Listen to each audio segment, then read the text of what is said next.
Alrighty, so I just want to say beforehand that this is going to be a long review, so, if you are getting ready to watch this review, sit back and grab some popcorn because this is going to feel like a movie with the length of this review is going to happen because there's going to be 12 games that I'm going to talk about, which includes yesterday, 4th of July games, and then the 8 games that happened on Sunday. I was originally going to do the 8 Sunday game review yesterday on 4th of July, but apparently people feel like shooting off fireworks at broad daylight is just as entertaining as shooting fireworks during the night. So yeah, basically there was already banging that was happening in the afternoon, and that there was just no way I can do a review when there's fireworks going off in the background. So yeah, here we are on Wednesday now doing the review of these 12 games, and let us actually begin with the first one, which is Atlanta United versus NYCFC. And while this game was kind of relatively even, and overall I think, a 2-2 draw is kind of fair in terms of the result, NYCFC will feel like this one got away from them because they had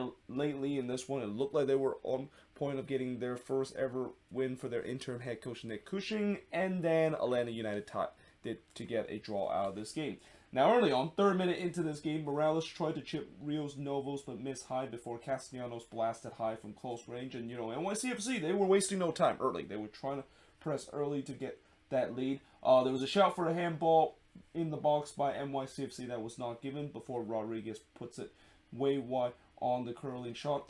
Terran Holmgren had a shot that was clear off the line by Franco. Atlanta, they were just holding on by a thread. Like, they really didn't get into this game until the second half. It was all NYCFC early in this one. Though Martinez did have the first big chance for Atlanta, but he puts it wide despite being open in the box. Then Araujo heads one straight to Johnson, who had a free header, and then he rifles one right to Johnson too as Atlanta, they started to get back into this one, and it's now them that is looking to try to get the opener of this one. Though Castellanos did miss a free header from 10 yards out, how is this game still 0-0? And I think Ian Joy on the NYCFC feed even said the same thing as soon as I wrote that. He must have watched what I wrote here on the board, because he literally said exactly of how in the world this is still 0-0 with the way that both of these teams was getting big opportunity. Well, it turns out it was 1-0 very quick after I wrote that, because Tati Castellanos would score from Magno to give NYCFC a 1-0 lead, and that I believe that's what the 9th goal that Tati Castellanos would score so far. I think after this game he would of course score another one, and it would be up to 10 goals, which I believe he's now going to be tied with Jesus Ferrer in terms of the Golden Boot race. And for a long time we were stuck at all these top goals scored at 9 goals so far this season. Well, finally we started to see some double-digit goal scored so far that is leading the Golden Boot race, although the Golden Boot race is still relatively tight right now. Now, Moreno, though, had a big opportunity to equalize, and probably should have done so. I mean, he missed from 10 yards out despite being wide open in the box, and then Johnson denied Moreno from close range in the first minute stoppage time. And yeah, despite a game where there was tons of chances on both ends, we only had to halftime with NYCFC leading 1-0. Now, in the second half, Rodriguez actually struck the post on a point-blank effort as NYCFC was once again pushing early for a second goal, because they know that, in a game that is kind of wide open like this, they need that second goal to try to get some breathing room. Magno missed wide from close range in the 55th minute before, all those missed chances that NYCFC had and how they need that second goal to get them some breathing room. They didn't get it. In fact, Atlanta would actually tie the game up, and it's Joseph Martinez scoring for Araujo to tie the game up at 1 apiece. And yeah, that was not great defending from NYCFC. Like, you cannot leave Joseph Martinez wide open. I mean, when you do that 9 out of 10 time, or even 99 out of 100 time, Martinez is going to put that one in the back of the net, and it's not surprised that he did exactly that. Though that tying goal didn't last long, or the game didn't stay tied for very long, because literally straight from the kickoff, Castellanos would retake the lead for NYCFC as he scored from Magno to give NYCFC a 2-1 lead. So there's the NYCFC team that we've seen from last season, where sometimes when they suffer some adversity, they bounce straight back, and they did exactly that in this one. Though Johnson did deny Araujo from long range, and this game was wide open. Like, both teams was getting grade A chances, and this is exactly not what NYCFC needed, because you're in the lead, you're trying kill off this game by getting a third goal or trying to seize this game out. Last thing you want to do is get into an open game against a team that is chasing the game. Now, to their credit, they did eventually calm things down, and that things kind of did calm down and kind of become a bit disjointed. Though Atlanta was really throwing man forward, and NYCFC was looking to try to go on the counter, and there's been times where they were successful trying to go on the counter, but most of the time Atlanta did a good job in terms of stopping those counter, and they would continue to throw mans forward to get that equalizer, and they would get the equalizer in the 86th minute. It's Dom Dwyer, who right now it seems like he's known to be the guy that scores the late goal and almost kind of like the closer for Atlanta United. I mean, I wouldn't say you're the closer when you, of course, get the equalizer, but, you know, he's the guy that is starting to find norms in terms of scoring late goals, and he did it again in this one, scoring from Cisneros and Franco to tie the game up at 2 apiece, and that was the final score of this game, as the shots in this one dead even at 13 apiece for both teams. Atlanta actually had more of the shots on goal, 8 shots on goal for the 3 that NYCFC had, 7 shots off target for the 4 that Atlanta has, 3 shots that was blocked for the 1 that Atlanta has, and possession-wise, dead even at 50% for both of these teams. And like I said, you know, a 2-2 draw at the end of the game is fair for both of these teams, but you know for sure NYCFC will not be happy with this result, and that, you know, they're still searching for that first win under their interim head coach Nick Cushing. And we mentioned before how NYCFC always have the norm in terms, so whenever an interim head coach comes in or a new head coach coming into the team, it takes time for them to get things going. But, you know, in Nick Cushing's case, yeah, he's kind of pushing that limit in terms of some of the NYCFC fans have already started to be not happy, and the fact that, yeah, he needs to get things turned around, because I don't think it's possible to can you actually fire an interim head coach? I mean, they're just there to kind of just fill in until the team find new head coach, but you know for sure that if that's the case, I'm pretty sure NYCFC is really desperate in terms of finding a new head coach, because, you know, like I said, even though I know NYCFC has always had a history of starting slow with anyone that is coming in charge of that position, this is kind of unprecedented, and that all that good form that they had a couple of months ago on the end of when Ronnie Daly eventually leave this team is now all wiped away because of this winless run that they're going through with their new head coach. But now, moving on, in terms of the next match, and actually not the new head coach, I meant the new interim head coach, that is Nick Cushing. But heading into the next match is Columbus versus the Philadelphia Union. So, you know, in the last game I talked about the home team should have got a win in that game. The same case goes for this one. I mean, this one ended in a 0-0 draw, but in many ways, the Crew will be kicking themselves. The fact that they didn't get all 3 points in this one, and I feel like this was also another game of a classic case of why Andre Blake is considered the best goalkeeper in this league, and why he's going to once again get consideration for goalkeeper of the year, because he once again single-handedly stood on his heads in this game, and we've seen how he can able to steal points for the Philadelphia Union, and he did exactly that in this one against the Crew.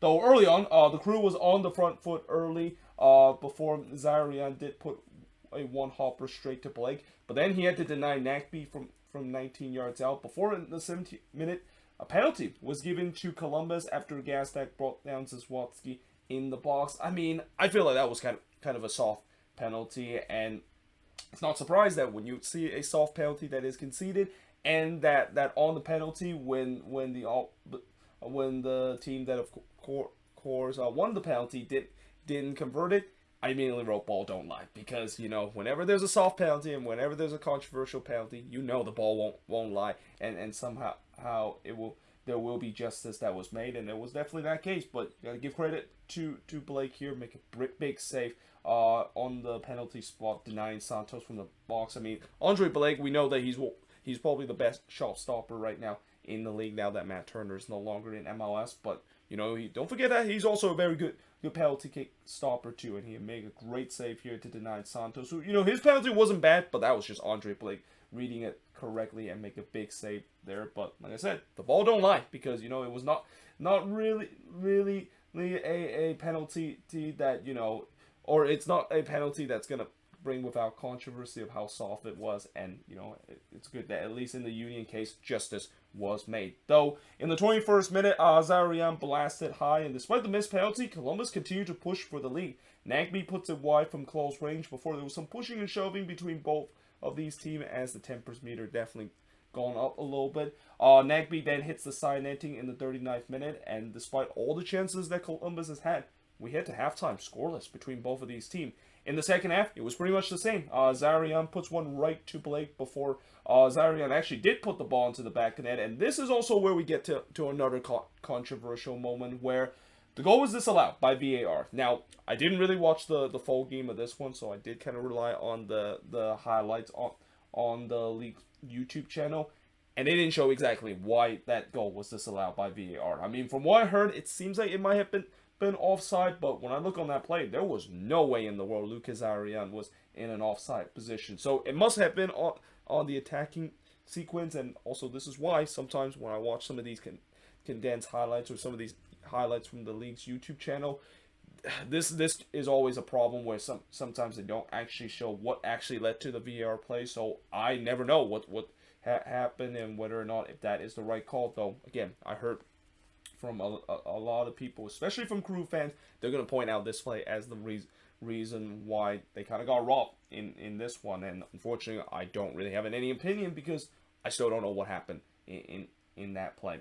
Now, Blake then denied Hurtado in the 73rd minute as Columbus continued to press for the opener, and I also we should have wrote Blake continued to stood on his head, and it looks like he's having one of those games where nothing was going to get past him. Mensah then blasts one into the stands before Room actually did have to make a save. I mean, Room was kind of like a spectator throughout this game, but he did have to make a save to deny Carranza on a rare Union chance, and that was a chance for Carranza to maybe get a smash and grab for the Union, trying to steal all 3 points away from Columbus. But in the end, it ends in a scoreless draw, and the stats pretty much tells you that this was Andre Blake game because the shots was 16 of 4 in favor of Columbus, 5 shots on goal for the 2 that the Union has, 2 shots off target for the 8 that the Union has, no shots that was blocked for the 3 that the Crew had, and possession-wise, 65% possession compared to 35% possession that the Union has in this game. And yeah, like I said, for Columbus, this would definitely felt like a loss with the way that they just could not solve Andre Blake in this game, and that as bad as the Union play in this one, the reason why, we've seen so many times where the Union are able to steal points on the road or even steal all 3 points is the performance of Andre Blake, and I can't say enough how he's definitely going to get some goal or goalkeeper of the year kind of vote once again, because this is what he do. He steal games even though when his team is not playing at their best. But now moving on, in terms of the next match, is a 2-2 draw between New England versus FC Cincinnati, and this game was kind of similar to the one between NYCFC versus Atlanta, where it was kind of open and there was chances for both teams to get all 3 points, but in the end they had to settle with a point. Though at least in New England case, at least they didn't blow a lead late in this one, and this will feel like a loss. Well, I think for the Revs, it still kind of feels like a loss because anytime when you draw points at home, it doesn't feel well, especially when you led twice in the game. But at least it's not as bad as what NYCFC did, giving up a late goal in this one. Now, early on, Bo did hit one straight to actually not Petrus.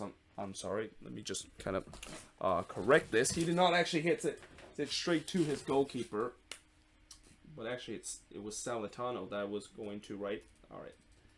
There we go. Let me just fix that. And then Brenner then hits one straight to Petrovic before Barrero hits one straight to Salvatano, and that you can see that there was some early sign that this one was going to be an even game. Though we did eventually get the opening goal of this one as Dylan Barrero would score from Leggett to give the Revs a 1-0 lead. Dylan Barrero has started to quietly becoming the Tajon Buchanan replacement that the Revs are looking for, and it's even interesting to see that I think he came out of the super draft, and that I think that was the same case when Tajon Buchanan came out of the super draft and eventually developed to be a guy that the Revs can cash him to move to Europe and get a big sum of money for him, and that he become a Canadian star. And while Dylan Barrero, we'll see, time will tell whether if he can continue that.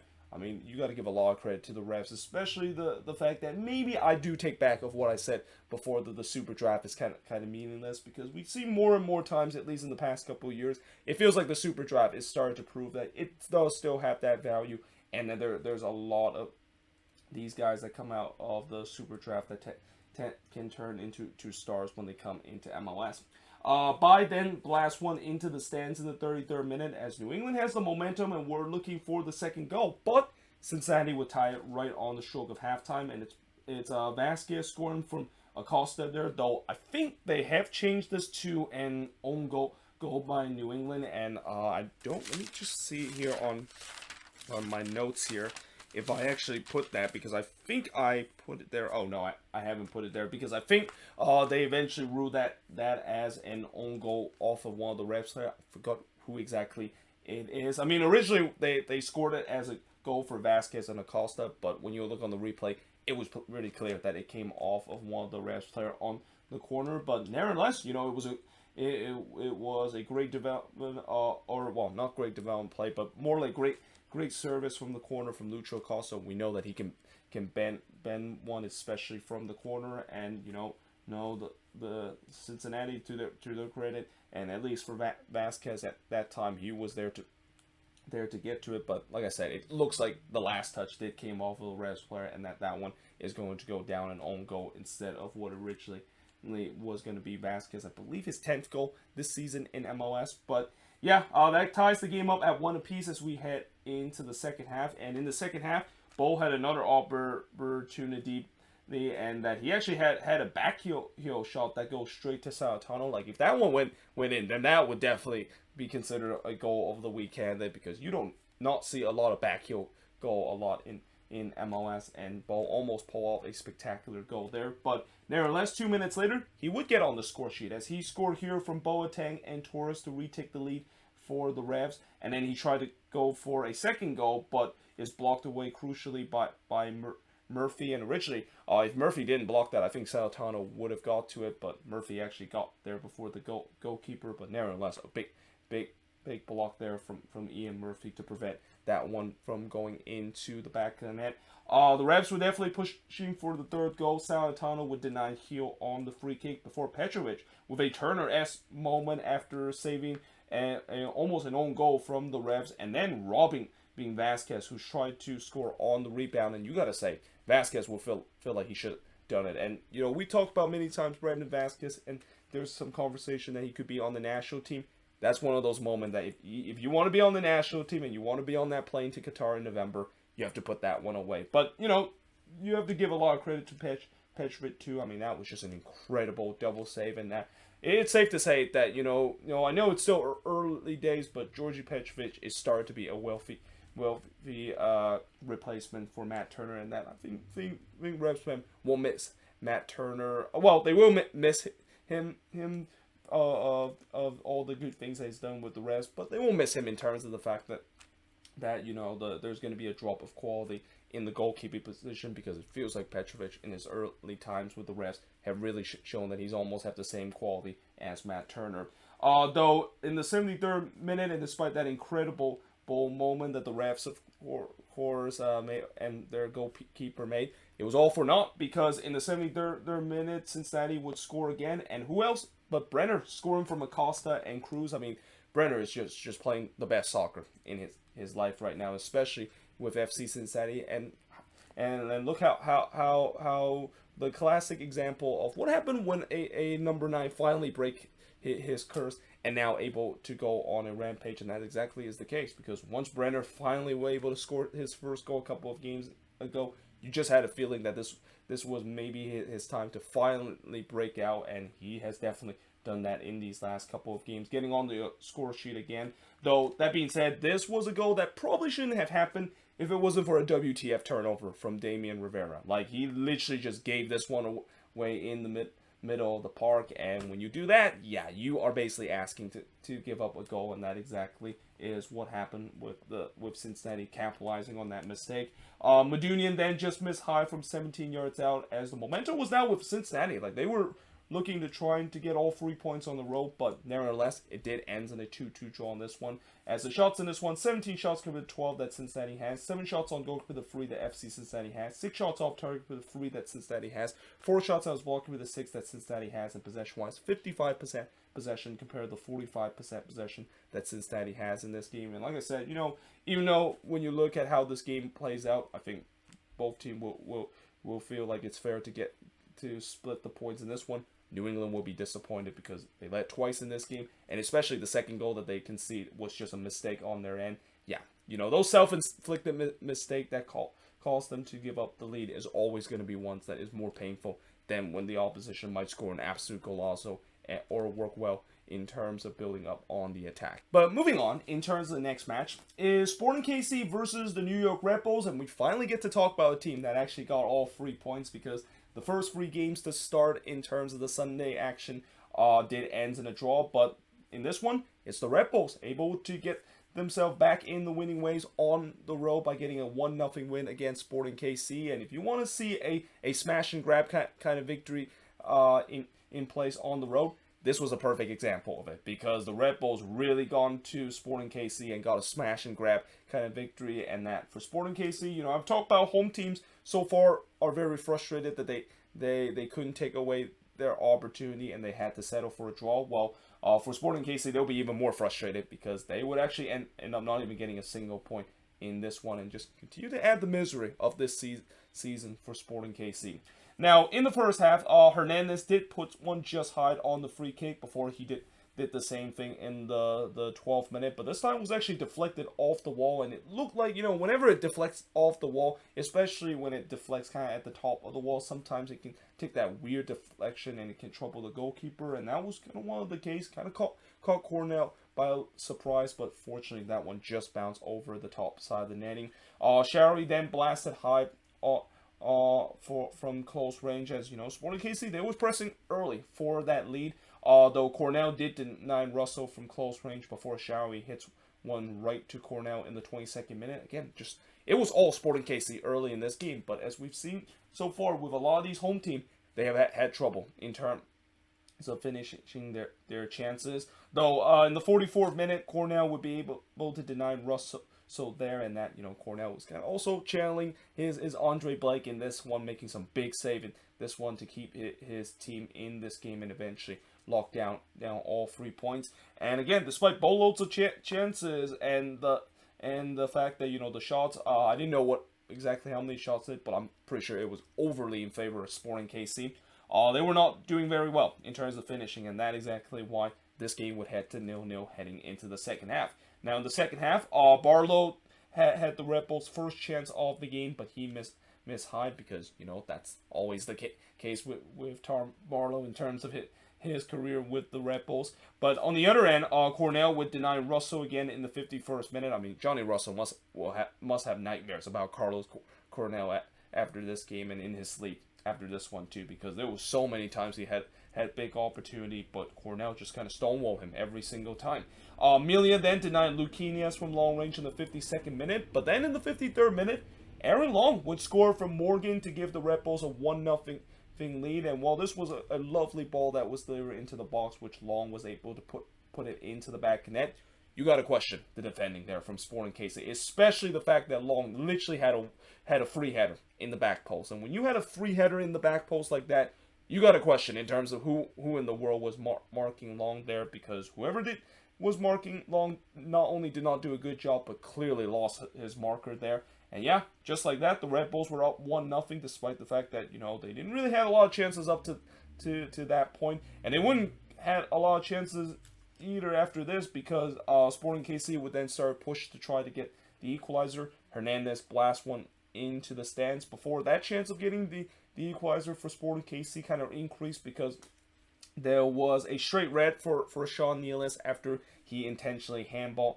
that one, and that he was also the last man, so that was pretty much like a denial of goal score opportunity. Now originally they said it was a yellow card, but they did go to VAR and check to see if he indeed was the last man, indeed handballed it, and I mean it was pretty obvious that he handballed it. I mean the only question is, was he the last man? And he was. So yeah, that was kind of denial of goal score opportunity. The Red Bulls were down to 10 men, but thankfully for the Red Bulls, I've said before this season, it seems like even though you're down to 10 men, it's not the worst case scenario, because it feels like the 10 man always tends to play better, and this was one of those games. In fact, as the time winds down, the Red Bulls decided to go full CONCACAF, because they decided that not only they're just going to park the bus, but they're going to try to foul a lot, they're going to shit house a lot, they're just going to try to make the game as uncomfortable and disrupted to Sporting KC as possible. And I know after the game, KC head coach Peter Vermees was not happy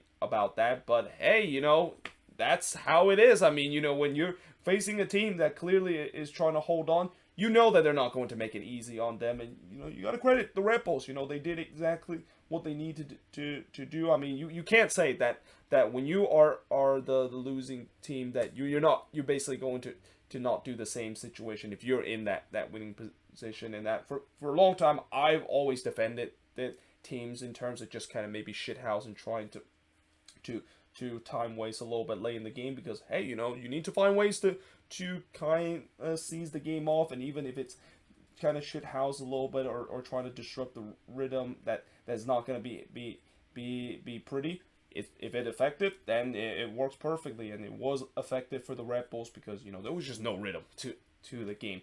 Though the Sporting KC did have one last big chance in the 4th minute as Isamat Marine had a header that was cleared off the line by Token, and if Token didn't put that one off the line, it would have been 1-1 in this one. But in the end, the Red Bulls hold on to win 1-0 in this one, as the shots in this one, 17 shots for the 7 that the Red Bulls had, 4 shots on goal for the 2 that the Red Bulls had, 9 shots off target for the 3 that the Red Bulls had, 4 shots out blocked for the 2 that the Red Bulls had, and possession-wise, 63% possession compared to 37% possession that the Red Bulls has in this game. And like I said, it was a smash and grab for the Red Bulls in this one to get all 3 points. And that, again, for Sporting KC, they're now back at the bottom of the Western Conference, which, again, this miserable season for Sporting KC, I think it's just going to continue, and that it's clear, they stated that they're not going to make the playoffs this season, and that they're just kind of focusing on the U.S. Open Cup. But it doesn't help the fact that the Sporting KC fans are going to have to deal with this every single week, where,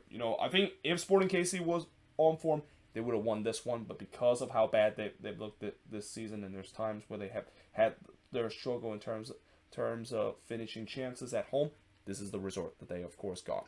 But that being said, I am now going to switch board and look at the next 4 games that happen in terms of the Sunday action. In fact, look at the last 4 games that happen in terms of the Sunday action. So moving on, in terms of the next match, is Minnesota versus RSL, and I'm going to say the same thing I said in the last win that Minnesota has against the LA Galaxy.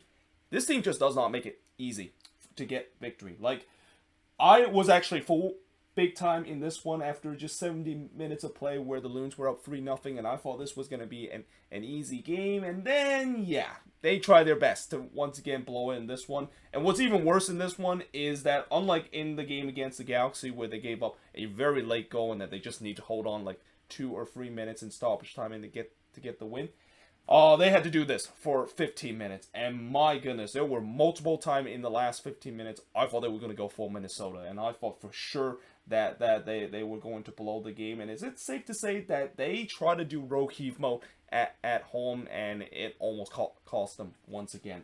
But early on in the first half, Huane then Huane hits a missile right to McMath. I mean, you can clearly say Bongi, he is desperate in terms of scoring his first goal. I mean, it's hard to believe he still hasn't scored a goal for Minnesota, and that, I definitely like that he is still trying his best to finally break that duck. But yeah, I mean, I feel like there's times where maybe he's trying a little bit too hard to find that first goal, but you just kind of had a sense that eventually it is going to come. But early on, I thought the Loons kind of sit back early and allow RSL has all the possession, which, I wasn't too fond of that because, you're at home. You shouldn't be just kind of decide to do the same tactics that they usually do on the road, which is sit back and hope for the counterattack. But it kind of turns out it works out for them, because in the 8th minute, they would score once again, and once again, it's Reynoso, the one that scores the goal in the 8th minute, just like he did in the last game against the Galaxy, though this time it wasn't a golazo, but a great finish there from Reynoso to give Minnesota a 1-0 lead. Trapp then puts it wide from long range. It was great energy for the Loons on the attack, and I think if you ignore what happened in the last 20 minutes, this was the best game that Minnesota has played all season long, and it feels like this attack finally is starting to click after, for the doing that winless run that they were on. I mean, there's been a lot of people have always said that he needs to go because of how negative that they play, and they play some of the most boring soccer in the league, and that just doesn't seem like, at least in these last 2 games. Though Cordova did have RSL first real opportunity, but missed high from 7 yards out, and I'm started thinking, yeah, yes, we're playing great soccer, but let's not just concede on the other end and basically change the momentum in this one. Taylor then fired one just wide from close range. Actually, that was before when Reynoso hits it high on the free kick in the 23rd minute. McMath then denied Huwane in the near post. Again, Huwane, he is really trying to finally break that duck and score his first goal, before Ruiz blasts one right to Dane Sinclair. And that, again, the Loons, they need to be careful not to get sucker punched, because I know they were by far the better team, and they were really dominating this game, and was really kind of dominate every single category in terms of the defense, the midfield, and also on the attack. But, we've seen it so many times before, and especially from what I just mentioned, in terms of the first board, where so many teams missed their opportunity, and especially home team missed their opportunity. I thought this was going to be the same case with this team, and Minnesota is one of those teams that has that knack in terms of missing opportunity. But the good news is they have a big opportunity to get that second goal after Herrera brought down Reynoso in the box. Now, originally, I didn't know that was a penalty. I think it kind of surprised me, and it maybe even surprised both Calvin and Kindred D. St. Holmgren, that the fact that, that's a penalty. But then when you look on the replay, yeah, it was pretty obvious. And I think Kindred did say that she didn't think that was a penalty. And usually I agree with her, but I would disagree with her. And this is not because I'm biased toward the Loons, but I mean, it was pretty clear that Herrera basically brought down Reynoso. And even though that ball kind of went away from him, if you follow up through on that challenge, like what Herrera did to Reynoso there, it's a penalty. So yeah, rightfully so the Loons get a penalty, but they would actually miss that penalty because McMath was able to make a big save there. But fortunately for the Loons, that one actually came right back to Reynoso, and Reynoso just basically tapped it in to give Minnesota a 2-0 lead. And at that point, that was huge, because I would be more comfortable of them heading into the second half with a 2-0 lead compared to them having a 1-0 lead. Plus, anytime when you score a goal right on the stroke of half time, it is always going to be give that momentum heading into the second half, and also kind of be a backbreaker moment for the opposition of thinking that they can get themselves back into the game, and now they find themselves in a 2-0 deficit. Now in the second half, Huwane would miss wide on the header before Lud actually struck the post in the front post. As I like the fact that they were pressing for that third goal, because this was kind of something that I worry about this team, that they play a great first half, but let's see how they play in the second half, because this team has always been a first half team, and in the second half they always find ways to collapse. In the 51st minute, Herrera puts it wide from long range, but then in the 61st minute, Minnesota would make it 3-0, and it's Amarilla scoring from Reynoso and Trapp, and this was a huge goal for Luis Amarilla. I mean, I know he's been scoring more for this team in these last couple of games, but I feel like that was a goal where he really needed that one to get his confidence up, and I'm starting to kind of see that Amarilla is starting to get his confidence back up. And again, this is a classic example of a number 9 where when you go through a drought, the goal will always look small, but when you can finally break out of that drought, the goal now start to see big, and then you start have that confidence. And that I feel like Luis Amarilla, although there's been times that I still question in terms of his decision making, especially his hold up play, at least it feels like his finishing is back on point, because lovely finish that one to dink it over the head of McMath, who was rushing in and trying to block the angle. And yeah, Minnesota were up 3-0 in that one. Then it could have been 4-0 if Lud and Boxall would have connect a header that was coming from a cross. Before McMath once again denied Huwane in the 68th minute. And again, it seems like the Loons are not letting off, and it's good to see that is the case, because I know that this team has that tendency to try to make things interesting, and then yeah, that happened. Savarino would score in the 71st minute to make it 3-1 in this one. And even though, normally you would think that, okay, well, maybe this is just the Loons being kind and doing their typical Minnesota nice thing, giving the opposition a goal, I knew immediately when that goal went in, this was troubling sign. Because as soon as one goal comes in, I know the second goal is going to follow soon. Because after Dane Sinclair denying Cordova from close range, Cordova would score in the 75th minute as he scored here from Savarino to make it 3-2 in favor of Minnesota. And also, not to mention, that was pretty bad defending from the corner from Minnesota. And it just feels like, here we go again. It feels like this is happening again, where they're once again blowing it late, and they're going to try their best to blow a game. And I feel like pretty much the 20,000 so, or the 19,000 so inside Allianz Field, they knew that it was once again butt clinching time with this team, and it was just full of nervy energy inside that crowd. Julio then blasted high from a tight angle, and again looked like the Loons are going full bunker and going rogue heave mode at home, which again, I know rogue heave mode usually only means that they do it on the road, but sometimes they do it at home too, because yeah, I mean, it was really scary, the fact that they decided to once again let RSL just kind of dictate play, and that I just had a feeling that third goal, I wouldn't be completely shocked if eventually RSL would get that third goal and Minnesota would blow a 3-0 lead. Though Fisher did have a chance to finish it, but his cross was actually redirected and saved by McMath.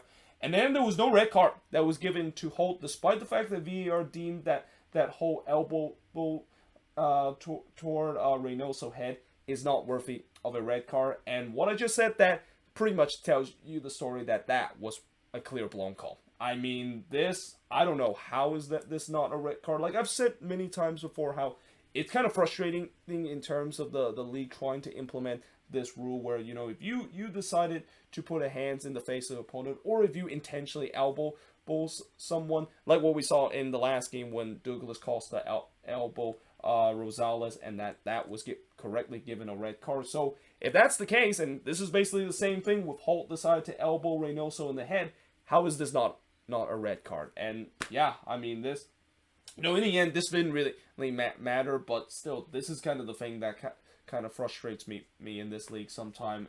The fact that, yeah, you know, it's good that at least this happened late in the game and it didn't have any resort into it. But imagine if this happened early in the game. I mean, that could have had a big turn of an event in this one. But yeah, nevertheless, like I said, it didn't really matter, because, you know, after in the 6th minute, we thought the final whistle was blown. In fact, you know, the flashing lights was on. Even the PA announcer were announcing that Minnesota won 3-2, and that, you know, the smoke was also going off on the Wonderwall celebrating a victory. But no, yeah, it looks like it was just a goal kick. But thankfully, this wasn't one of those classic moments where, you know, the home team celebrate prematurely and it come back to haunt them. Because in the end, the final whistle would blown about a minute later. Adrian Heath actually got a yellow card for arguing the fourth official, the fact that, you know, the final whistle should have been blown. But I think, you know, knowing that there was a VAR play in this one, I think it was rightfully so that they did extend that time a little bit. But in the end, you know, Minnesota, again, a game where they look comfortable, and then they decide to make it interesting and try to give us all our Loons fan base a heart attack again. They were able to hold on to win 3-2 in this one. And the shots in this one, 18 shots compared to 12 that RSL had, 7 shots on goal compared to 4 that RSL had, 6 shots off target compared to 4 that RSL had, 5 shots that was blocked compared to 4 that RSL had, and possession-wise, 46% possession compared to 54% possession that RSL has. I mean, if I'm optimistic, I would say that, you know, this is another good victory for this team that is now right back into the playoff conversation with them just below the red line.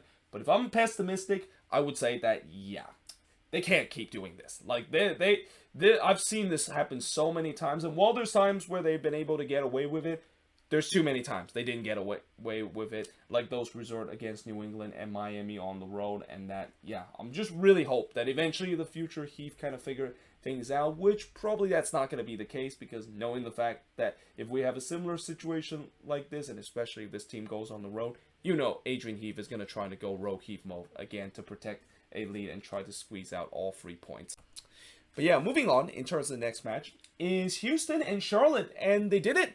Charlotte FC have finally won their first road game in franchise history, and, you know, it only took them half a season in their expansion season to do so, but they were well deserved to get all 3 points here on the road, because I think this was one of the better road games that they played this season. And albeit, yes, they did kind of have to hold on late because Houston was charging to trying to get themselves an equalizer late, Charlotte was able to hold on to that 2-0 victory and a massive 2-1 win to get their first ever road win in franchise history. Now, early on, Świdecki did put it wide from long range before Quintero puts it wide on the volley in the 4th minute. Zika then blasts one wide from 19 yards out before Kalina denied Fiera from 17 yards out. And early on, I thought the Dynamo were knocking on the door for an early lead, but then Świdecki had a big opportunity to get the opening goal and probably keep the closest up to that point when he struck the post on the header. But then in the 29th minute, Charlotte would take the lead, though it was unfortunately an own goal that caused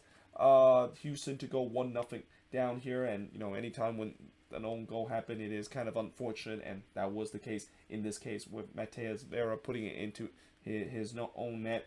But Jozefik could have made it 2-0 and probably should have made it 2-0 as he had an empty net to shoot in the back post, and he missed that one wide. I mean, that's kind of one of the issue for Charlotte FC this season, where sometimes when even they have some big opportunity to do so, they fail to put the ball on target, and it's no wonder why they're one of the lowest goal scoring teams so far this season, not only in the East but also in the league itself. But I also thought that this was the second game in a row where Houston just completely unraveled after giving up the opening goal. I mean, we saw it in the last game against the Timbers where, they were the better team for the first 20 minutes, gave up that goal against the run of play, and next thing you know, they find themselves 2-0 down, and they could have been in the same situation had Jozefik not actually put that one in. But we do head to halftime with Charlotte leading 1-0, and in the second half, Reina missed wide from long range in the 47th minute before Jozefik had another opportunity as he actually went through on goal and went round Clark there, but unfortunately the angle was tight against him and he only finds the side netting. But I thought Charlotte started well, and they were pushing for that second goal, and they would get that crucial second goal in the 73rd minute. And who else but Andre Shinyashiki scoring from Bronico to give Charlotte a 2-0 lead. The Shinyashiki signing that Charlotte has a couple of weeks ago is starting to look better and better each day along, and this is also just another classic example of what happened when you have a number 9 decide to have a change of scenery, because we know that Andre Shinyashiki has the quality to be a decent striker in this league, but he just needed a change of scenery because it was not working out with him with the Rapids. Now he's joined Charlotte FC, and it's starting to feel like he rediscovered that good form that he had in his rookie season with the Rapids. But the 2-goal lead would evaporate pretty quickly because just 8 minutes later, Fafa Pico would score from Quintero here to get one back for the Houston Dynamo. And there was a question whether or not if that was offside. In fact, they actually I think the flag actually went up and they had to kind of go VAR. Or actually, no, I'm sorry. The flag never went up, and they did kind of had to check to see whether or not if it was offside or not. And when you look on the replay, it is very close. Like it's a matter of inches, and that it's a good thing that in MLS we don't see similar things that it is used in the Premier League, where how they have like the lines and they have like the angle, they kind of draw it to see whether or not if it's offside or not. And that I know a lot of Premier League fans are hating that's how they do it, because sometimes they get it wrong most of the time, and at least I know in MLS they don't kind of do so, because I think if this was in the Premier League, that goal would have been called off. But in MLS, because it was just so tight and it wasn't conclusive enough to overturn it, I think in the end it was a right call. But yeah, that kind of set up a dramatic finish, and you can definitely tell Charlotte know that they need to hold on in this last 9 minutes. And I talked about how Loons fans were nervous in the last 15 minutes of trying to hold on. I'm pretty sure Charlotte fans are even more nervous, because this is a big moment for their club history, finally getting over that hump, getting their first ever road win in franchise history. Junka actually had a cross that almost snuck into the bottom corner, so he was kind of almost doing a rando layout, but that wasn't really just a cross, but more like kind of a low cross that just almost snuck into the bottom right, but missed wide. And again, it's butt clinching time for Charlotte fans, because they were going full bunker mode. They were trying to make history of getting their first win on the road. Although they did have a big opportunity to kill the game off, as Clark robbed Mackenzie Gaines, who were looking to kill this game off. And the old saying that a player might be thinking about the headlines before he even had a chance to bury that one.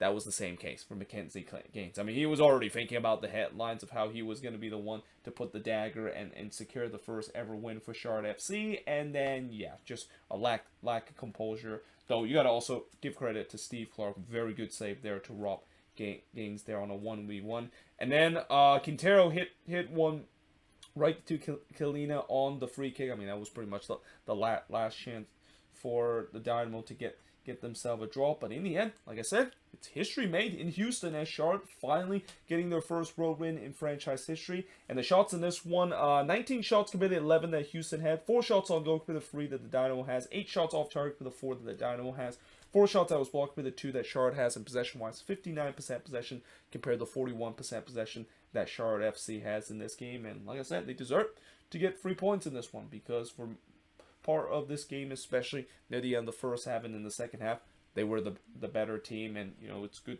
for Charlotte fans to finally get over the hump, because that's been something that they've been waiting for a very long time, of when exactly is finally the time where they can celebrate seeing their team win on the road. And the question is, it was on Sunday with them getting a 2-1 win against the Dynamo. But now moving on in terms of next match, is Nashville and the Portland Timbers. And Nashville, yeah, this is really concerning. The fact that the home struggle that I've talked about this season, and in some extent I talked about that last season, even though I know they had a long unbeaten home stretch, but there was multiple times that they dropped points last season at home, and it continued into this season. And this was a game where they looked like they were comfortable after going up 2-0 against the Timbers, and it looked like the Timbers weren't going to come back into this game. And next thing you know, in a span of just 5 minutes, the game was all tied up, and the Timbers almost actually were able to snuck out with all 3 points in this one and hand Nashville their second straight loss at home after they got on that great unbeaten streak at home, where they were like going 25 games without losing at home.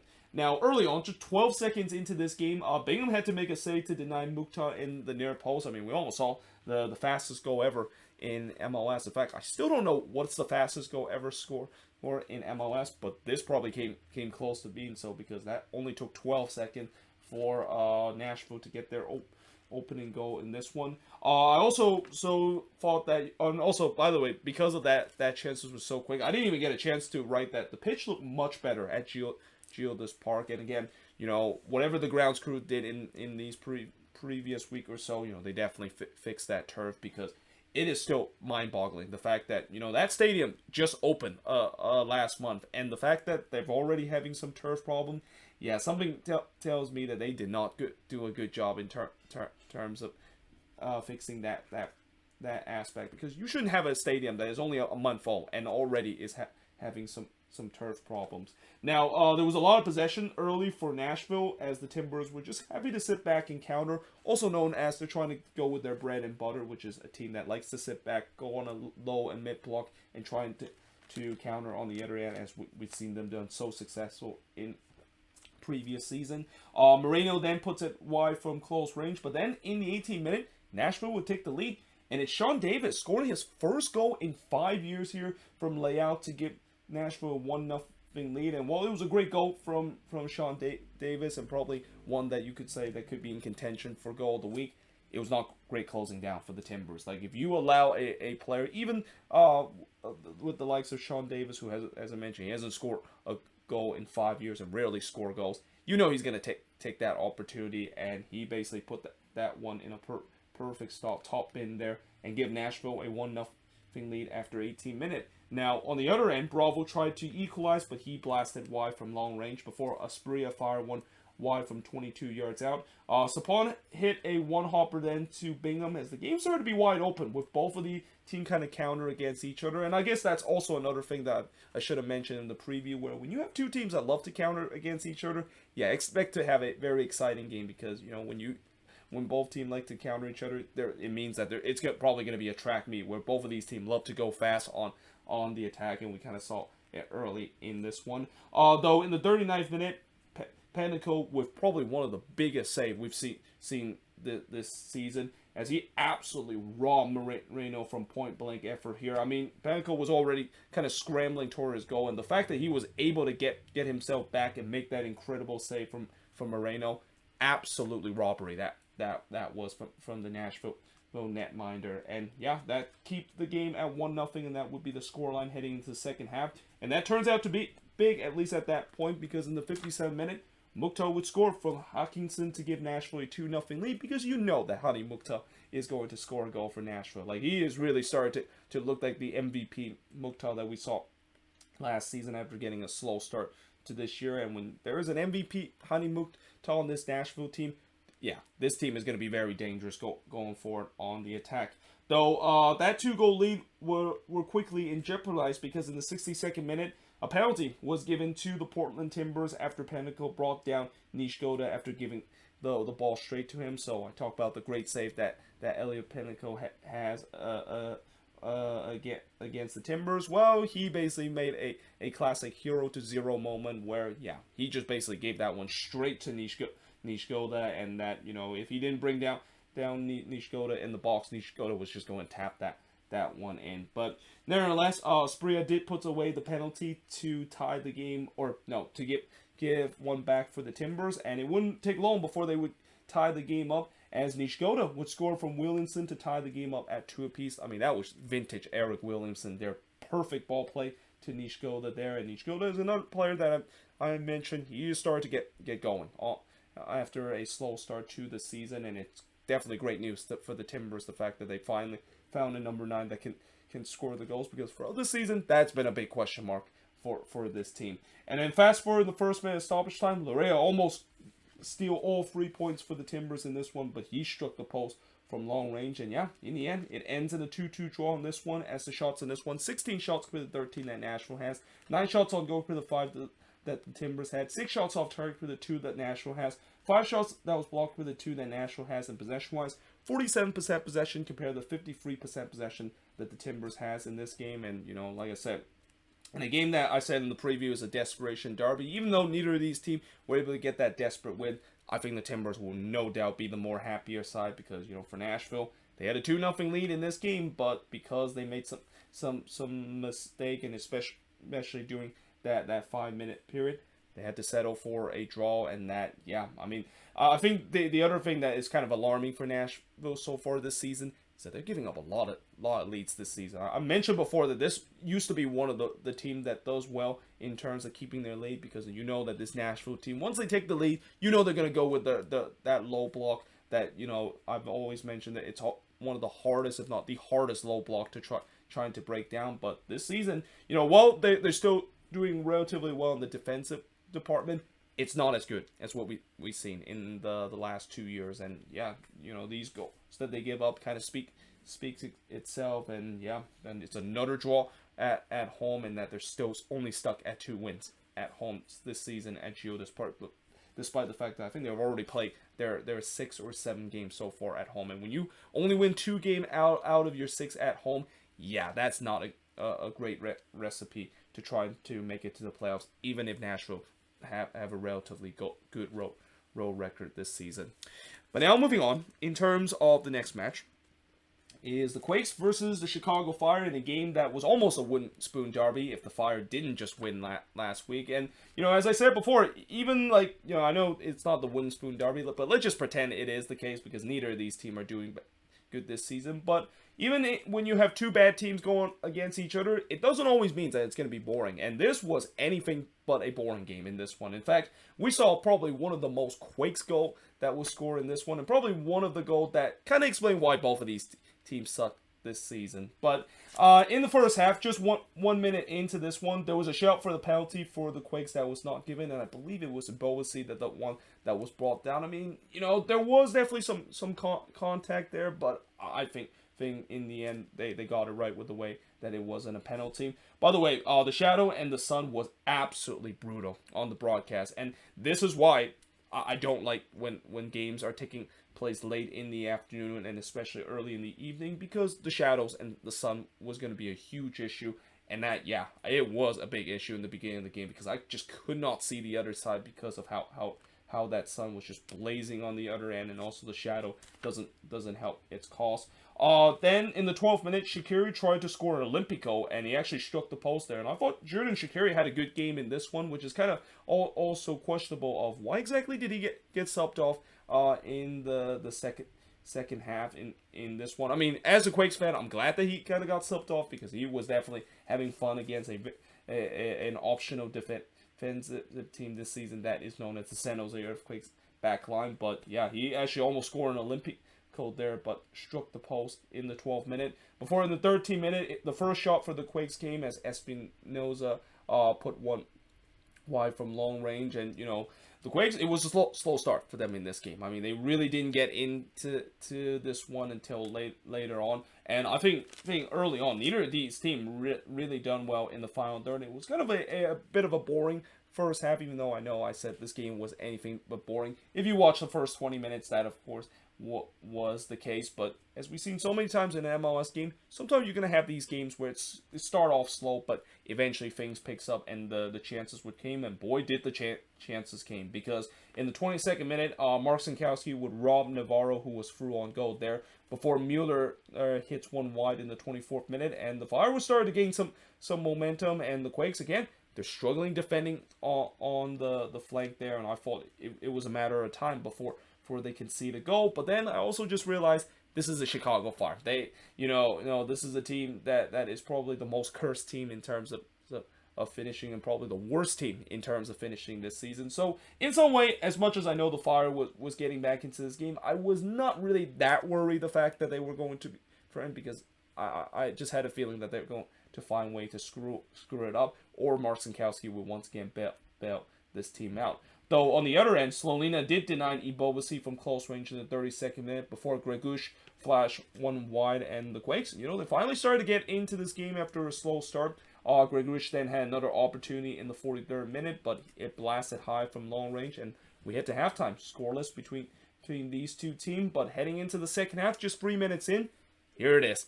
Here is the goal that if you actually saw this goal, you know that this is basically when FIFA basically meets real life, and also probably the most Quakes goal or the most Fire goal to concede, depending on your perspective. Because not only the fact that Kikanovic was able to put this one in, yeah, I mean, this was one where it involved where on the same sequence, the Quakes hit the post twice. Slonina did have to make a save on one of them, and then I believe there was also like 2 block shot, and eventually on the 6th attempt on that same sequence, Kikanovic was able to tap that one in, and I mean, I said that it is kind of like a FIFA goal, because it was, and I'm kind of glad in the end the Quakes would have scored that, because imagine if they didn't score that. Like, that would be a FIFA kind of moment in real life, because we've seen before where you hit the post so many times on the same sequence and you don't put it into the back of the net. And yeah, the Quakes almost had that moment, but thankfully Kikanovic was able to bury it on the 6th attempt. But at the same time, as I said, depending on your perspective, that could also be the most Chicago Fire way goal to concede, because you know how the Chicago Fire, this is a team on the road, they make some boneheaded mistake and give up boneheaded goal. This was one of them. Like, where in the world was the defense there? Like, there was like 6 Fire player that was just kind of ball watching there. That is some of the most criminal defending I've seen this season, and it's again hence why the Fire is a team that is not doing well this season, because despite they were very locked down in their defense in the beginning of the season, yeah, their defense have not been the same. And again, part of that has to do with one of their main defensive strength in Wyatt Omsper not being on this team and out with injuries. But yeah, this is unacceptable defending from the Fire, and the fact that they allowed the Quakes to get so many opportunities like that. I mean, yeah, like the old like what I've said before, if you don't clear your lines, you're basically asked to get score on, and that's exactly the case. Though Kikanovic had another opportunity as he goes for a second goal, but missed wide as he tried to toe poke it in. I mean, Benji Kikanovic had a great game in this one, and he could have had a hat trick in this one, as I'll talk about how he had a big opportunity to do so later in this one. Though Espinoza then hits one straight to Slonina before Mueller curled one wide from long range. And again, I thought the Fire was starting to get back into this game, because the Quakes, after they got that opening goal, they started to had the momentum, and also those missed chances that the Quakes had. Yeah, I was kind of a little bit concerned about it. But either way, in the 67th minute, Slolina did rob Ibobasi from point blank range. That, yeah, Ibobasi would love to have that one back with the way that if this was an informed Ibobasi and he started to kind of cool down a little bit, he would put that one in the back of the net. But Espinoza did make it 2-0 for the Quakes, but the goal was disallowed because the flag went up. And then Slolina would once again deny Ibobasi, but also this one was flagged offside, so even Ibobasi put that one in, it wouldn't have counted. There was a shout for a penalty for the Fire that was not given in the 83rd minute, and then in the 85th minute, there was another shout for a penalty from the Fire, and this time they actually gone to VAR to see whether or not if Schiehost was foul in the box. And not only the fact that Schiehost was not foul in the box on the replay, I feel like he basically had a Charlie Brown moment there rather than him getting fouled, because the whole Charlie Brown moment of him slipping on the football, and in this case Schiehost basically just kind of slipped on the ball there, and that, yeah, if that was given a penalty, yeah, I not only I would not be happy, but I also would say that is probably the most Quakes moment possible, where they get robbed by a VAR call, because I've seen before where there's been bad VAR decision that's gone against the Quakes, and I was hoping that was not going to be the case again.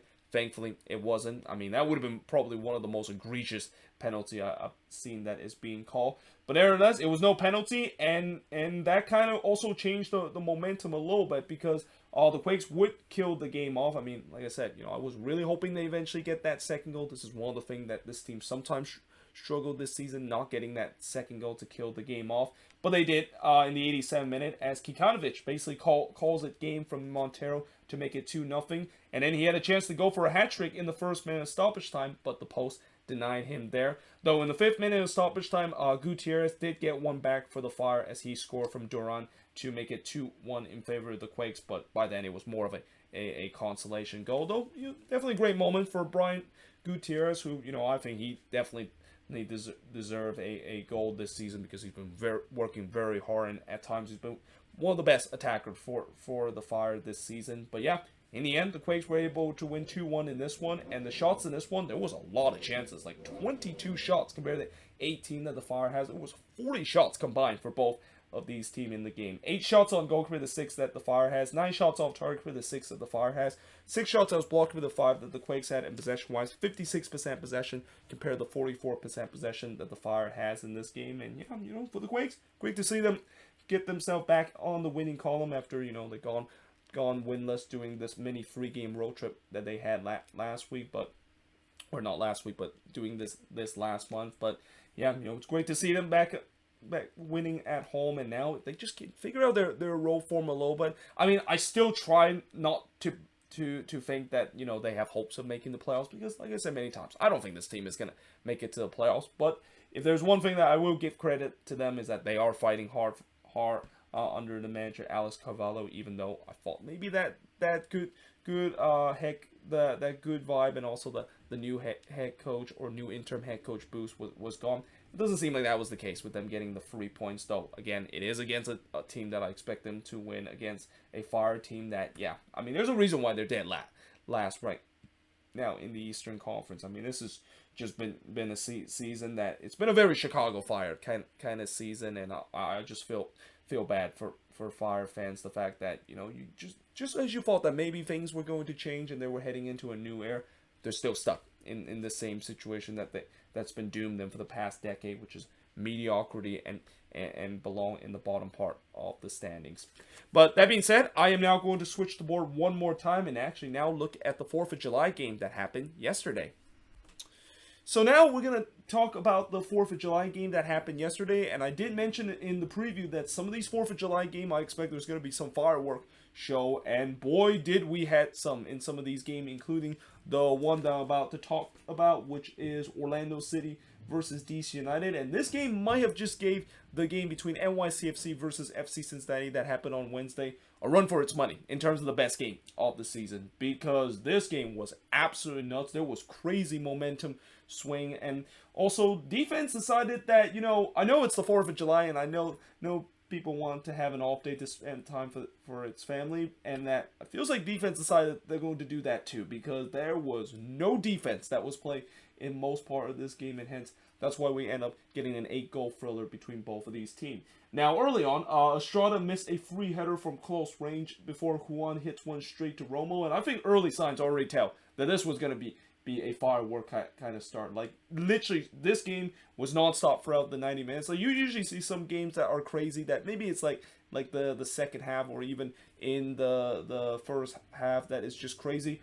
This game was nonstop throughout the full 90 minutes, and all start just 3 minutes in. In fact, just 5 minutes in, we get our first of what would be an 8-goal thriller in this one, as Taxi Funtas would score from Durkin and Skunkridge to give DC a 1-0 lead. And it's safe to say that Taxi Funtas, he might be in the front runner right now for newcomer of the year, because he has absolutely made an instant impact to this DC United team, and a guy that I think if DC does eventually get some more help from him, I think he's going to be a superstar in this league. And the fact that he's been able to score already now nine goals, and even getting limited help from these DC attacker, it just shows you that this is a guy that is going to be a star in this league. And that, I mean, I know early in the season I mentioned the fact that he's already shown that he can be a decent player, but now that we get more sample size of him, it is safe to say that he's going to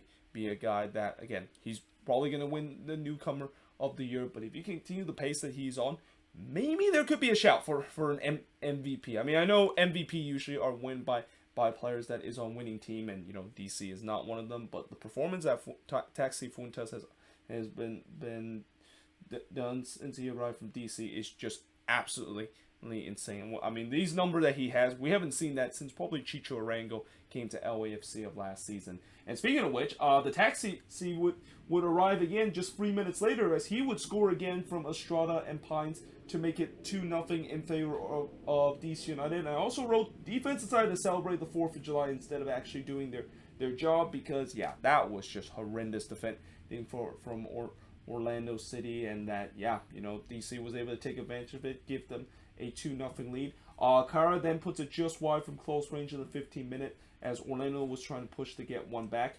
Fuentes did try to go for a hat trick early, but he missed one on the volley. Just a spoiler alert, he would eventually get that hat trick later in the second half.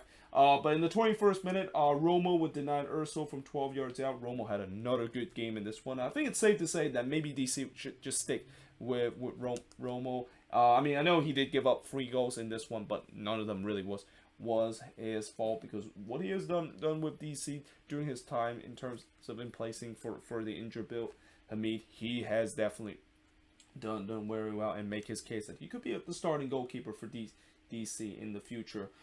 Then in the 23rd minute, Carr thought that he scored the opener for Orlando and gave them one back, but unfortunately the goal was disallowed because Carr ran into Romo there. And I know that was definitely look soft, and that Romo definitely sold that a lot with his fear at goal. But anytime when you make contact with the goalkeeper, even a slight contact, you're going to get called for a foul. Like, there's the reason why many people say goalkeeper get the benefit of the doubt. Romo definitely got the benefit of the doubt with him getting bumped there. But obviously the wall in front of Romo was not happy about it. In fact, the wall basically for the rest of the game, whenever Romo takes a goal kick, decided to use the YSA chant. And if you don't know what the YSA chant is, it's basically equivalent to the P chant that Mexican have done for many years, and that FIFA basically eventually tried to outlaw them. And that I know MLS for a long time have been trying to outlaw the YSA chant, but it seems like it came back in this one. And that, again, I understand the frustration from Orlando City fan, but I don't think using the YSA chant is the best way to do that, to act in a way for some revenge for what Romo did, even though Romo did nothing wrong in that play. Now, in the 34th minute, Pato blasts one into the stands from close range before he puts it over again from close range. And you start to see some frustration shown on these Orlando City players, because they had some good opportunity in this one, but they just could not bury it in. And then Romo denied Juan in the 4th minute stoppage time. Though there was a second attempt for Urso, but he puts that one high over the bar, and we head to halftime with DC leading 2-0 in this game. Now in the second half, Kara would put one into the side netting before in the 51st minute. Taxi Funtos would score the hat-trick. He scored from Gresso to make it 3-0 in favor of DC, and what a way to score a hat-trick with an absolute golazo that I think is definitely going to be in contention for goal of the week. But then on the other end, Kara would then struck the post, which kind of sums up Orlando night, because Orlando just have no luck tonight in terms of the finishing. That is until the 58th minute when Facundo Torres did get the host one back from Pereira to make it 3-1 in favor of DC. Although on the other end, it was almost 4-1 if it wasn't for Galese denying Estrada, and that on the fall up, Kamara actually had a chance, and he actually decided to one-up Taxi Funtas in terms of scoring a goal, trying to do a Jimmy Chara there, trying to do a little bicycle kick, but that one is missed high.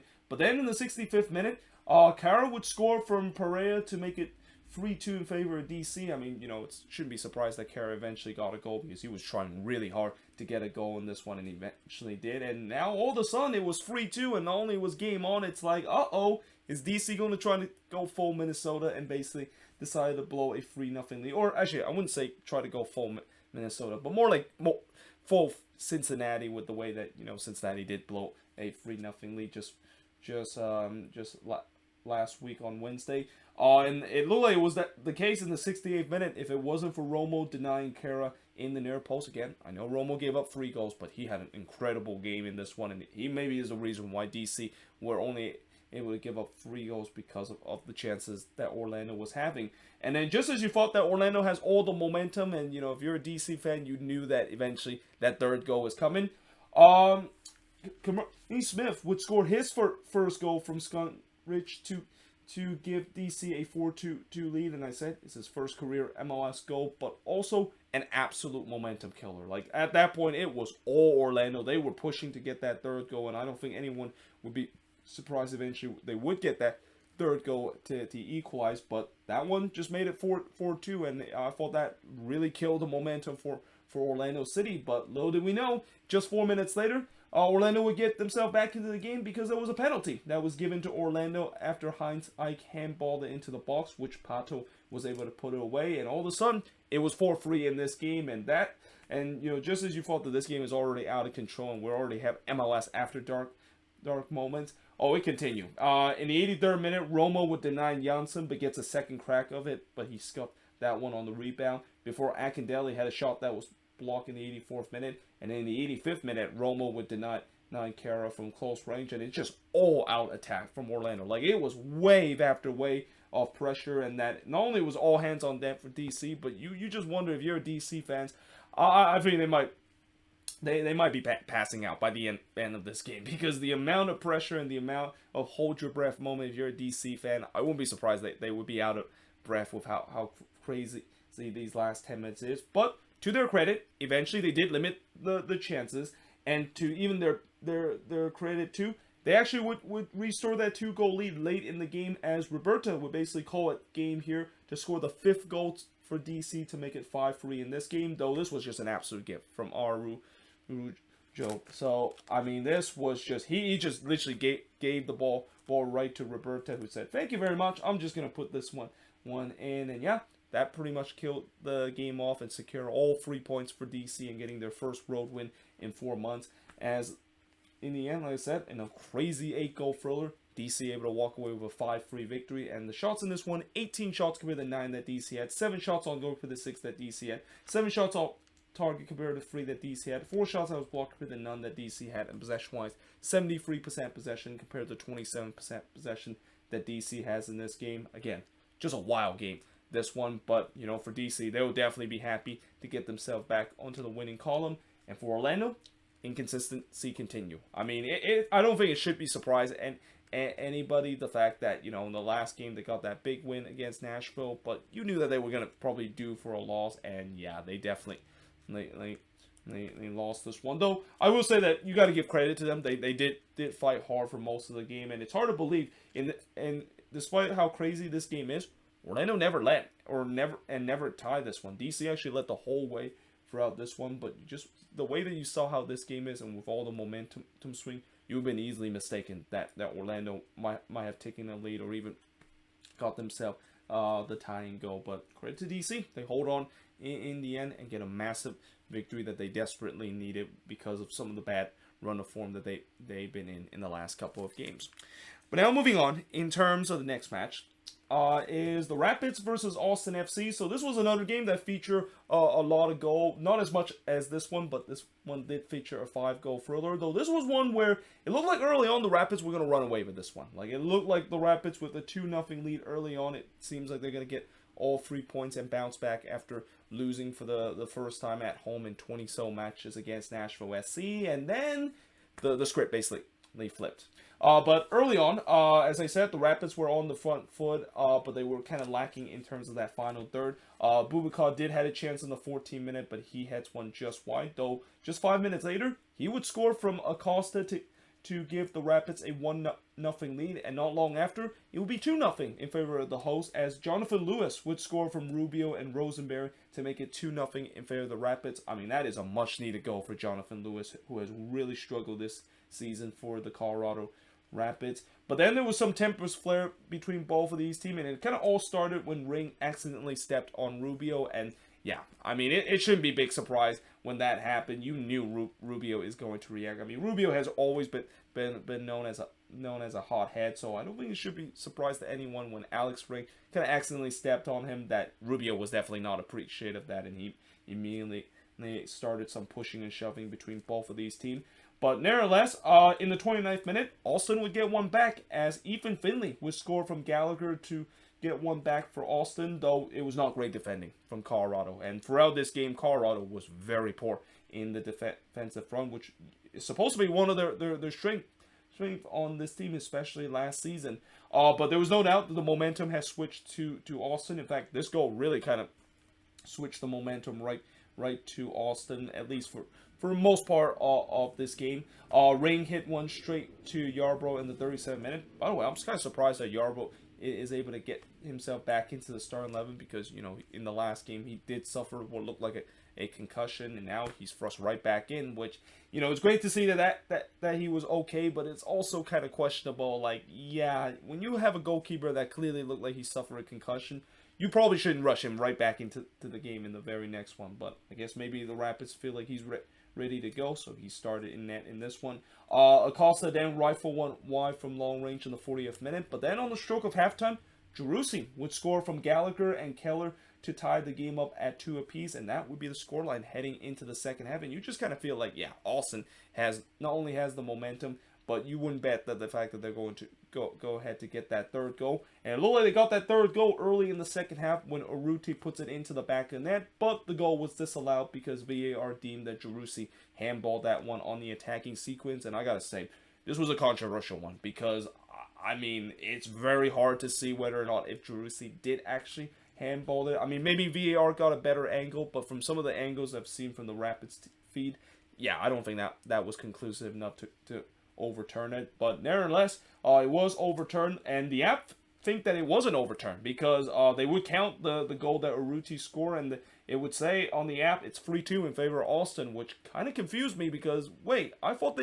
that goal was disallowed. Why is it saying on the app that Austin is leading 3-2? But nevertheless, Austin did lead 3-2, and it's the guy that got his goal disallowed just a couple of minutes later that would end up on the score sheet, as Maxi Urruti would score here from Finley and Jimenez to make it 3-2 in favor of Austin. And then the app basically said 4-2 in favor of Austin, which, yeah, that's not correct because, yeah, again, eventually the app does say that goal was disallowed and the score would change back to 3-2. But for a while, it was so confusing to see the app to say, yeah, it's 4-2. Wait, how is it 4-2? I thought the scoreline says 3-2 on the TV. Did I miss something that basically caused that to happen?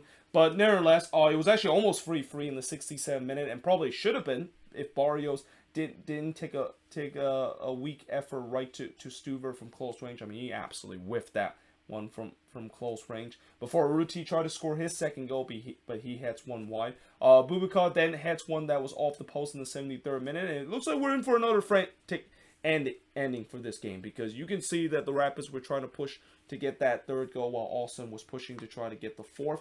And then in the 75th minute, Keller would get his second yellow card, and you're just thinking, well, now it pretty much sets up the Rapids' chances to really push for that equalizer. But as I said before many times, the 10 men sometimes do well this season. That is completely out of the ordinary, and it was the case in this one, because Austin really kind of shut this thing down and really closed this game out well. I mean, the only other chance that the Rapids had, which actually kind of came close, as Barrios actually struck the post in the near post there, though it was kind of from a very tight angle. I mean, Barrios would need to do something incredible to score there, but nevertheless, Austin was able to hold on to win 3-2 in this one, and the shots in this one, 15 shots compared to 9 that Austin has, 5 shots on goal compared to 2 that Rapids had, 3 shots off target compared to 9 that the Rapids had, 4 shots that was blocked compared to 1 that Verde has, and possession-wise, Los Verdes did had 56% possession compared to 44% possession that the Colorado Rapids has in this game. And for Austin, a place that they'll always be remembered as that's where they get their first ever win in franchise history. The second time they came back to there, and they get another victory on the road. But for the Colorado Rapids, yeah, it is not looking good for this team. It's 1 win in the last 4 games for the Rapids, and things have just, we know that this team has struggled on the road, but now it seems like the home form is starting to go bad. And we said it before, when you are a team that rely heavily on your home form because you don't do well on the road, yeah, this could be problem, and you're not going to make the playoffs if the home form is started to come bad, and that the Rapids have now lost back-to-back home games after they went on that very long home unbeaten run that was just ended last week against Nashville SC.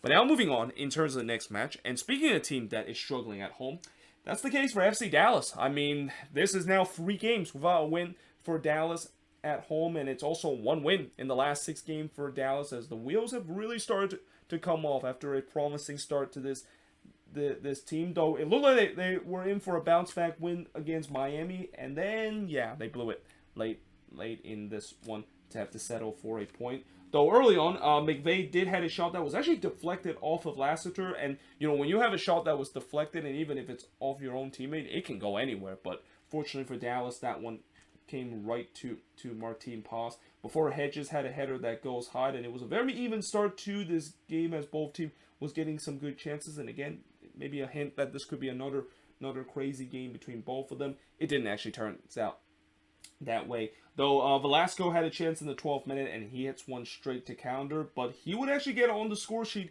in the 27th minute after scoring a great free kick, and he really needed that one, because Alan Velasco, he's done well with Dallas if you look at the first couple of games, but then after that, yeah, he's been nothing but a ghost for Dallas. And another example of how Dallas, I have praised them this year about how it seemed like their scouting department finally found some talent outside the academy, but it seems like that isn't the case anymore, and that Velasco, after a great start to his time with Dallas, and it seems like he was going to be a star player for this team and also in the league, he has not shown that in the last couple of games, and have really started to become one of the numerous busts kind of signing that Dallas has had in the offseason.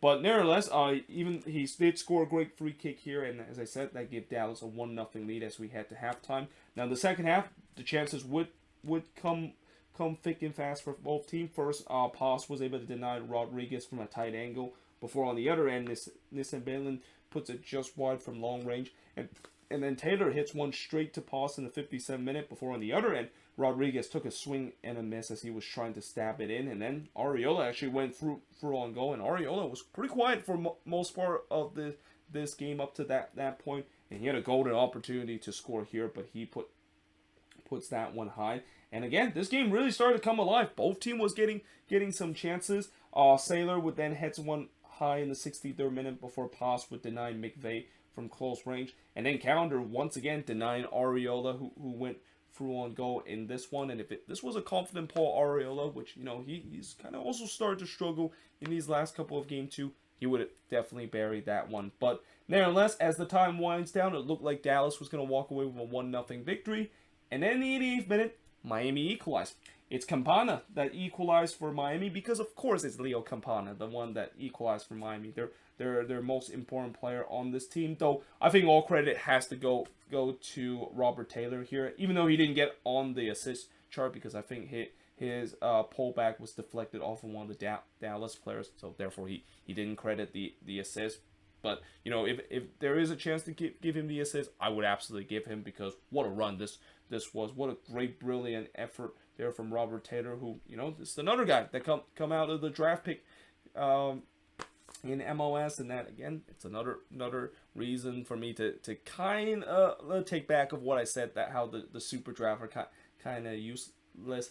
Because, yeah, he's another player that is kind of an unsung hero for Miami, especially the good run that they've been in. But, yeah, that was a great individual run for him there. But also kind of shocking defending from Dallas. Like, you cannot turn Robert Taylor like prime Messi just like that. And that, yeah, they pay the price for it. The game was all tied at 1 apiece, and it was almost 2-1 in favor of Miami as Damian Lowe looked to try to steal all 3 points, trying to do a little smash and grab for Miami, but that one missed high. But in the end, Miami will be happy to salvage a point after they were down pretty much the entire part of this game. And the shots in this one, 15 shots for the 11 that Dallas had, 5 shots on goal for the 6 that Miami has, 5 shots off target for the 6 that Miami has, 3 shots that was blocked for the 1 that Dallas had, and possession-wise, 57% possession compared to 43% possession in favor of FC Dallas. And, you know, overall, I think a draw is a fair result for both of these teams. But like I said before, in some of those early game where it was an even match and it ends in a draw, the home team will not be happy because, you know, Dallas, again, they had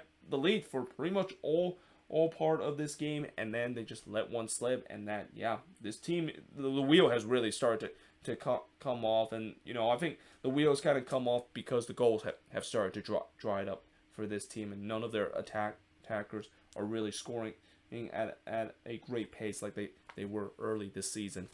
But now moving on into the last game on this 4th of July, and finally getting into the last game of this long video, is the Galaxy versus Montreal. And boy, did the Galaxy need this win badly, because, you know, I talked about how FC Dallas and Colorado, the wheels are coming off. That's the same case for the Galaxy after they lost 3-2 in that game against Minnesota. And that, yeah, there was definitely a lot of Galaxy fans that just started to question Vanny, and I think maybe you can safe to say that Greg Vanny might be in the hot seat with the way how bad the Galaxy has looked, and started to collapsing like they did last season in the second half season. But again, they got a much needed 4-0 win against Montreal, and they had an early opportunity in the 3rd minute when Revolson had a free header that was missed wide. But then Kone also had a big opportunity from close range as he actually missed a sitter there. And I feel like this could be another firework game, because again, it's another game where there was some early chances, and, you know, I think this was also one of those games that eventually it wasn't as kind of firework as we've seen in the other one, but there was still some good chances for both of these teams throughout. And in fact, in the 8th minute, Chicharito would get on the score sheet here from Alvarez to give the Galaxy a 1-0 lead. And then on the other end, Bond denied Lapanainen as Montreal was looking at trying to equalize immediately.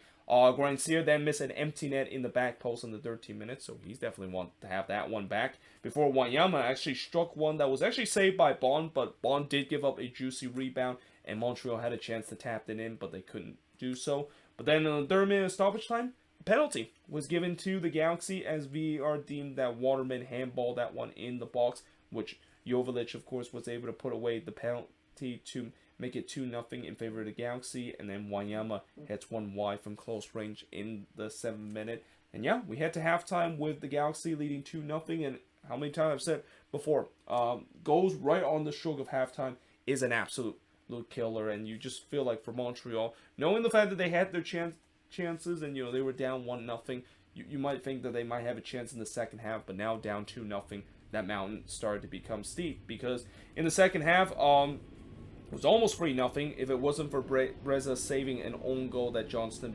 basically tapped it into his own goalkeeper. But eventually it was 3-0 in favor of the Galaxy as Revolson would score from Araujo and Aguirre to make it 3-0 in favor of the host. And then it would be 4-0 just 19 minutes later as Revolson would score again, this time from Kleshton and Araujo.